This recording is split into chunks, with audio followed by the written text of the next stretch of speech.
In the past few days po, may kumakalat na post tungkol sa umano'y 60 seamen na nagpositibo sa HIV matapos ang surprise test ng kumpanya at exposure daw sa Brazil. Marami ang nagulat, natakot at agad nag-share nang hindi muna tinitingnan kung totoo. Pero malinaw po, walang credible news agency, government health authority or verified maritime organization na nagkumpirma nito. Ito ay walang official source at classified as unverified or fake news.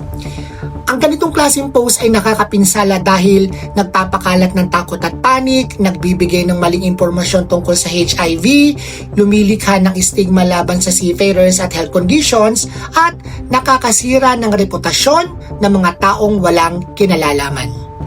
Ang paalala po, huwag basta maniniwala sa sensational headlines. Always verify before sharing.